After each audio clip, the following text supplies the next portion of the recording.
ओम शांति। आज 10 अगस्त 2023। साकार महावाक्य। मीठे बच्चे, जब तुम बाप की गोद में आते हो तो यह दुनिया ही खत्म हो जाती है। तुम्हारा अगला जन्म नई दुनिया में होता है। इसलिए कहावत है, आप मोए मर गई दुनिया। प्रश्न, किस एक रस्म के आधार पर बाप के अवतरण को सिद्ध कर सकते हो? उत्तर है, भारत में हर वर्ष पितृ खिलाने की रस्म चली आई है। किसी ब्राह्मण ने आत्मा को बुलाते हैं, फिर उनसे बातें करते हैं, उसकी आश पूछते हैं। अब शरीर तो आता नहीं, आत्मा ही आती है। यह भी ड्रामा में नूंद है। जैसे आत्मा प्रवेश कर सकती है, वैसे ही परमात्मा का भी अवतरण होता है। यह तुम बच्चे सिद्ध कर समझा सकते हो।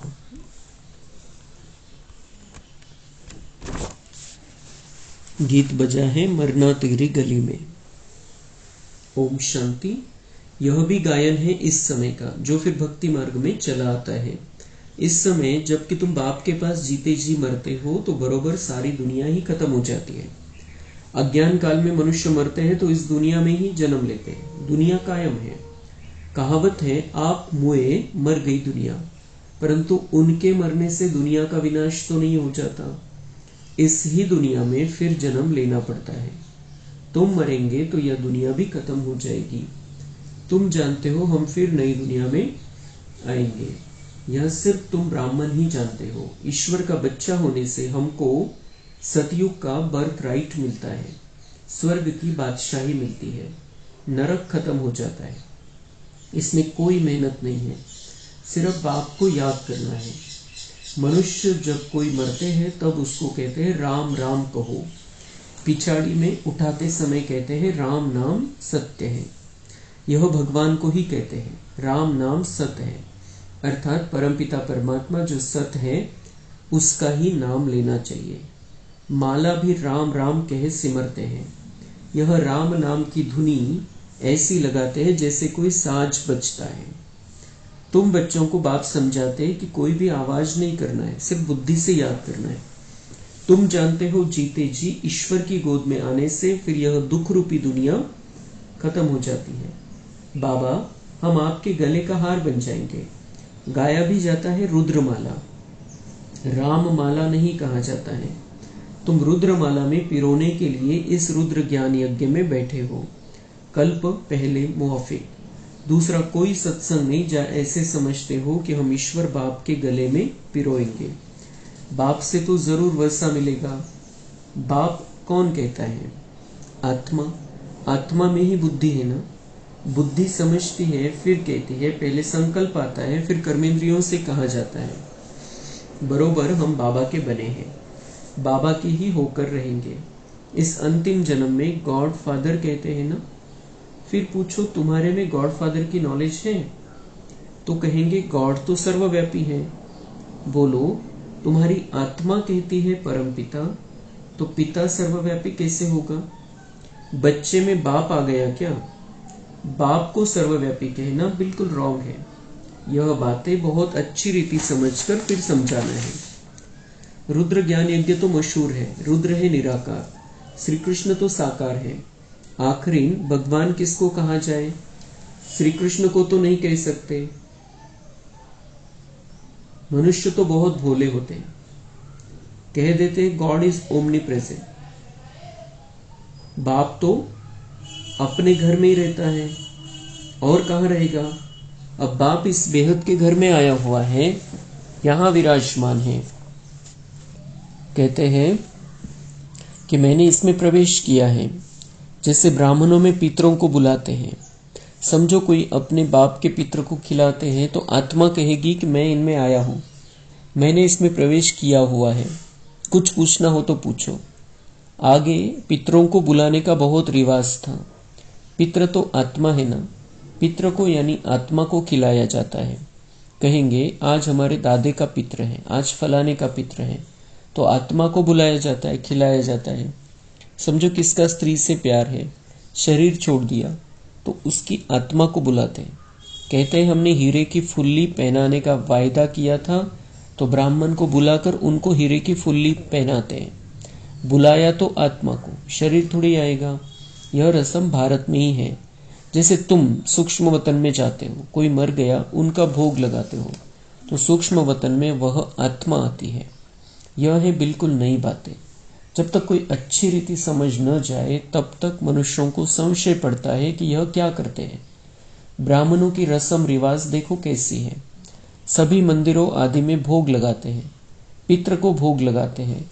गुरु नानक की आत्मा को भोग लगाया, अब वह कहाँ है यह समझ नहीं सकते।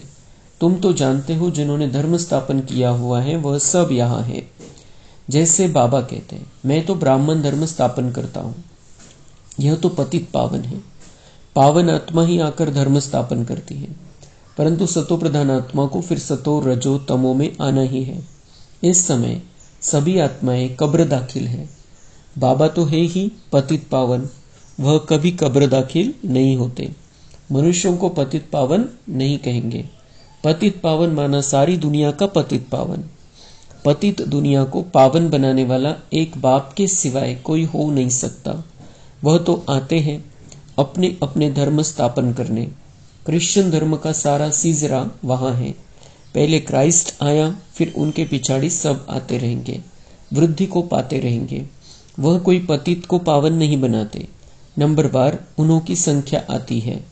पतित पावन तो इस समय चाहिए जबकि सभी कब्र दाखिल हो जाते हैं। सबको पावन बनाने वाला एक वही है। यह तुम समझते हो बरोबर। इस समय सारी दुनिया जड़जड़ीभूत है। बनेन ट्री का मिसाल देते हैं। बहुत बड़ा झाड़ है, उसका फाउंडेशन सड़ा हुआ है, बाकी टाल टालियां सारी खड़ी है। यह भी झाड़ है। देवी देवता धर्म का जो फाउंडेशन है, उनकी जड़ एकदम कट गई है, बाकी सब है। बीज हो तो फिर से स्थापन करे ना। बाप कहते हैं, मैं फिर से आकर स्थापना कराता हूं। ब्रह्मा द्वारा स्थापना, शंकर द्वारा विनाश। बरोबर अनेक धर्मों का विनाश हुआ था। महाभारत लड़ाई के समय जो राजयोग सीखे, उनकी फिर राजधानी स्थापन हो गई। तुम जानते हो, अभी हम बाप के पास जाएंगे, फिर नई दुनिया में आएंगे, फिर झाड़ वृद्धि को पाता जाएगा। देवी देवता धर्म जो था वह प्रायः लोप हो गया है। बाप कहते हैं, मैं फिर से आकर आदि सनातन देवी देवता धर्म की स्थापना करता हूं। भारत जो ऊंचे थे ऊंच था, उनको अब ग्रहण लगा हुआ है। कामचिता पर बैठने से इस समय तुम्हारी आत्मा काली हो गई है। अब फिर तुम ज्ञान चिता पर बैठ गोरे बनते हो। तुम जो शाम बन गए थे, शाम को सुंदर गोरा बनाने वाला है परमपिता परमात्मा। उनकी श्रीमत मिलती है। परमपिता परमात्मा की आत्मा एवर प्योर गोरी है। आत्मा में ही खाद पड़ती है। सोने का मिसाल। अभी तुम जानते हो इस पुरानी दुनिया का विनाश होना है, सभी का मौत है। फिर तुमको कहने वाला कोई नहीं रहेगा कि राम राम कहो। अब देखो, नेहरू मरा तो उनकी राख को सब जगह गिराया, समझा अच्छी खाद मिलेगी। झाड़ में कीड़ा आदि पड़ जाता है तो उसमें राख डालते हैं। अभी इस सारी पृथ्वी को कितनी राख मिलेगी। बड़े बड़े सन्यासी महात्माएं मरते हैं तो उन्हों की राख ऐसे नहीं डालते हैं। सबसे उत्तम है सन्यासी। अभी तो कितने मरेंगे, कितनी खाद मिलेगी, तो क्यों नहीं सृष्टि फर्स्ट क्लास अनाज आदि देगी। सतयुग में सब हरे भरे सब्ज होते हैं। इस सृष्टि को नया बनाने में टाइम लगता है। तुम सूक्ष्म वतन में जाते हो, कितने बड़े बड़े फल तुमको दिखाते हैं, शुभी रस पिलाते हैं। तुम विचार करो कितनी खाद मिलेगी, सो भी खास भारत को। वहां कितनी अच्छी अच्छी चीजें निकलेंगी नई दुनिया के लिए। खाद पड़कर सारी दुनिया नई हो जाएगी। सूक्ष्म वतन में वैकुंठ का शुभी रस तुमको पिलाते हैं। बगीचे आदि का साक्षात्कार कराते हैं। बच्चों ने साक्षात्कार किया है, शुभी रस पीकर आते हैं। प्रिंस प्रिंसेस बगीचे से फल ले आते थे। अब सूक्ष्म वतन में तो बगीचा हो न सके, जरूर वैकुंठ में गए होंगे। एक एक को साक्षात्कार नहीं कराएंगे, जो निमित्त बनते हैं उनको साक्षात्कार कराते हैं। हो सकता है अगर तुम याद में रहेंगे, बाबा के बच्चे बनकर रहेंगे, तो पिछाड़ी में तुमको भी साक्षात्कार होगा। यह तो पहले गौशाला बननी थी, भट्टी में पकना था, तो बहुत आ गए। बच्चों को समझाया है, सिर्फ कोई को लिटरेचर देने से समझ नहीं सकेंगे, समझाने वाला टीचर जरूर चाहिए। टीचर सेकंड में समझाएगा, यह तुम्हारा बाबा है, यह दादा है, यह बेहद का बाप स्वर्ग का रचयिता है। सिर्फ कोई को लिटरेचर दिया तो देखकर फेंक देंगे, कुछ भी समझेंगे नहीं। इतना जरूर समझाना है कि बाप आया है, यह ढिंढोरा पिटवाना तुम्हारा फर्ज है। बरोबर यादव कौरव भी है, महाभारी लड़ाई भी सामने खड़ी है। जरूर राजयोग सिखलाने वाला भी होगा, जरूर स्वर्ग की स्थापना भी होगी। एक धर्म की स्थापना, अनेक धर्मों का विनाश होगा। तुम जानते हो हम नर से नारायण, नारी से लक्ष्मी बनते हैं।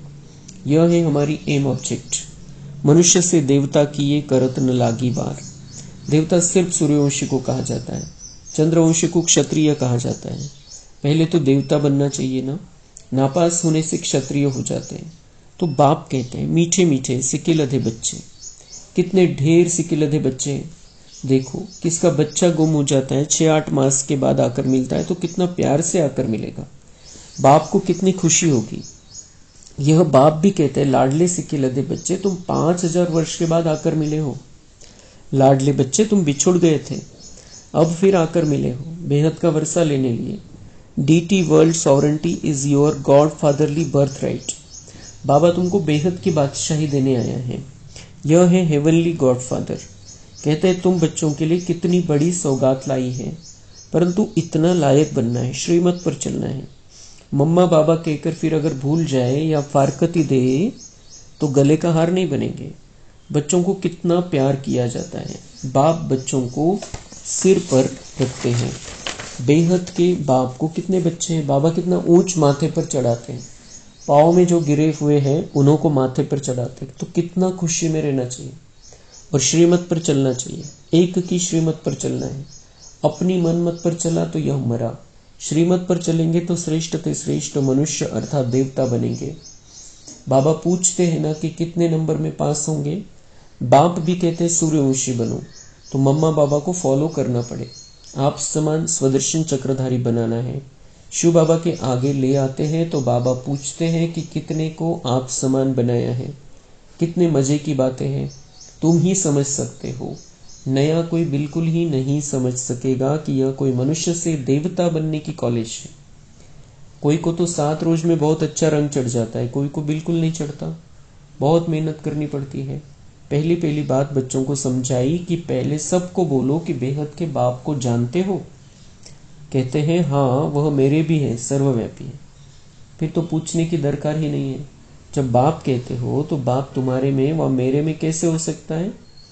बाप से तो वर्षा लिया जाता है, तो पहले अलफ पर समझाओ। बाप कहते मेरे सिक्के लधे बच्चे, ऐसे कोई साधु सन्यासी कह न सके। तुम जानते हो बरोबर हम शिव बाबा के सिक्के लधे बच्चे हैं। 5000 वर्ष के बाद फिर आकर मिले हैं स्वर्ग का वर्षा लेने लिए। जानते हो हम ही स्वर्ग के मालिक थे, फिर हम ही बनते हैं। स्वर्ग में जाना जरूर है, फिर पुरुषार्थ अनुसार ऊंच पद पाना है। अच्छा मीठे मीठे सिक्के लधे बच्चों प्रति माता पिता बाप दादा का याद प्यार और गुड मॉर्निंग। रूहानी बाप की रूहानी बच्चों को नमस्ते। हम रूहानी बच्चों की रूहानी बाप दादा को याद प्यार गुड मॉर्निंग नमस्ते। धारणा के लिए मुख्य सार है।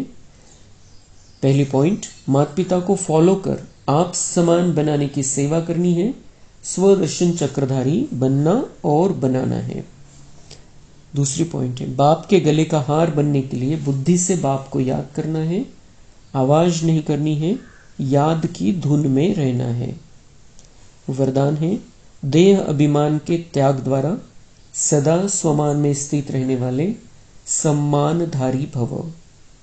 जो बच्चे इस एक जन्म में देह अभिमान का त्याग कर स्वमान में स्थित रहते हैं, उन्हें इस त्याग के रिटर्न में भाग्य विधाता बाप द्वारा सारे कल्प के लिए सम्मानधारी बनने का भाग्य प्राप्त हो जाता है। आधा कल्प प्रजा द्वारा सम्मान प्राप्त होता है, आधा कल्प भक्तों द्वारा सम्मान प्राप्त करते हो। और इस समय संगम पर तो स्वयं भगवान अपने स्वमानधारी बच्चों को सम्मान देते हैं। स्वमान और सम्मान दोनों का आपस में बहुत गहरा संबंध है। स्लोगन है, हर कदम में बाप की, ब्राह्मण परिवार की दुआएं लेते रहो तो सदा आगे बढ़ते रहेंगे। अच्छा, ओम शांति।